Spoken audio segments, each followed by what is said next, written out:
오늘 영상은 상가 매매를 앞두고 계신 분들이 보시면 최소한 몇 천만 원은 아낄 수 있습니다. 소규모 상가나 공장, 빌딩이 매매 점검이 필요한 이유에 대해서 말씀드리겠습니다.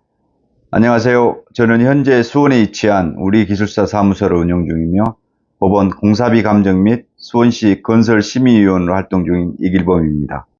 지금부터는 제가 직접 현장을 점검하면서 건축물의 문제점을 말씀드리겠습니다. 주차장 바닥에 에폭시 균열이 발생했고 콘크리트가 방해된 현상을 보고 계시는데요. 이 주차장 같은 경우는 콘크리트 파박 현상이 보이는 걸로 봐서는 콘크리트를 동절기에 타설했지 않을까 생각됩니다. 동절기에 콘크리트를 타설한 게 문제가 되는 게 아니라 동절기에 콘크리트를 타설할 때는 보양을 철저히 하고 시공했어야 하는데 그렇지 못해서 콘크리트가 팝콘 튀기듯이 떨어져 나가 있는 상태입니다. 이러면 차량이 주차할 때 바퀴를 이리저리 돌리면서 점점 균열이 더 커지고 콘크리트 덩어리가 부서져 나갈 확률이 큽니다. 매트 기초와 주차장 벽체 사이로 물이 유입되고 있습니다. 이 건물 같은 경우 지하층이 깊지 않으니 외부 하단을 덮하게 한 후 조인트 방수를 진행하면 뽀송뽀송한 지하 주차장을 만들 수 있지 않을까 싶습니다. 벽체 균열 부분을 통해서 내부로 누수가 된 흔적이 있습니다. 3mm 이상의 콘크리트 균열은 구조물에 큰 손상을 줄 수 있기 때문에 빠른 시일 내에 균열 보수를 진행하는 게 좋겠습니다. 이 건물에는 계단실에 전체적으로 타일이 시공되어 있습니다. 타일이 계단실 창호 프레임을 많이 덮는 것을 봐서는 타일을 떠붙인 공법으로 시공한 것 같습니다.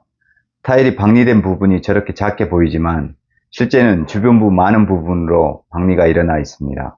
빠른 시일 내에 재시공하지 않을 경우 더 많은 부분이 떨어져 나가기 때문에 긴급하게 재보수를 해야 할 것 같습니다. 계단실 바닥 석재 밑에 콘크리트가 시공되어 있지 않아 이 부분에 하중이 작용했을 때 돌이 깨져 나갈 수 있습니다. 이 부분은 철제 앵글이나 각파이프로 보강한 후 마감재 설치를 하면 좋을 것 같습니다. 계단실 커튼홀 상부에 누수 흔적이 있습니다. 비가 올 때 다시 한번 점검을 해봐야 알겠지만 외부 실리콘에 문제가 있든지 아니면 옥상 두곱석에서부터 타고 내려오는지는 추후 판단해야 할 것 같습니다. 옥상 누름 콘크리트 타설을 할 때 구배를 잘 잡지 못해서 물이 드레인으로 빠져나가지 못해서 이렇게 오염되어 있으며 추후 우레탄이 찢겨질 때 이 부분으로 누수가 발생될 소지가 크다고 할 수 있습니다. 우레탄 방수를 할 때 우레탄 퍼티로 먼저 구배를 잡고 방수 시공을 한다면 좋을 것 같습니다. 이렇게 실내로 배관이 지나가게 되면 물이 떨어지는 소리로 인해 사무실 내부에 소음이 발생될 수밖에 없습니다. 따라서 이렇게 내부로 배관이 지나가게 해야 한다면 저소음 배관을 설치 후에 보온재로 감싼다면 물이 떨어지는 소리를 감출 수 있습니다.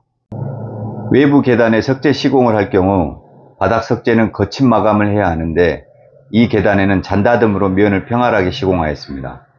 내부 계단은 비나 눈이 올 때 상당히 미끄러워 사고가 종종 발생되기 때문에 거친 돌 마감을 하는 게 정석입니다. 이 계단 같은 경우는 논수립을 설치해서 미끄럼 방지를 해야 할 것 같습니다. 물바지 홈통에서 막혔는지 아니면 옥상 배수구에서 막혔는지는 옥상에 올라가 보면 알겠지만 외부로 물이 넘치면서 석재면도 오염시키고 내부로는 물이 누수되고 있는 것으로 판단됩니다. 기초 우옹벽과 1층 슬래브 조인트에서 누수가 발생되어 외부 옹벽이 오염되고 있는 실정입니다. 시간이 지남에 따라 오염의 정도가 더 심해질 것으로 판단되므로 보안장치를 마련해야 할 것으로 판단됩니다. 이 건물의 뒷면은 석재 시공이 되어 있습니다. 석재 조인트의 실란트가 먼지 오염과 기름 번짐 등으로 오염되어 건물의 품위를 떨어뜨리고 있습니다. 시공 시 석재용 비오염 실란트로 줄눈 시공을 해서 오염을 막아야 했는데 조금 아쉽습니다. 이 건물의 좌측과 전면에도 뒷면과 같이 조인트의 석재 오염이 심각한 상태를 보여줍니다.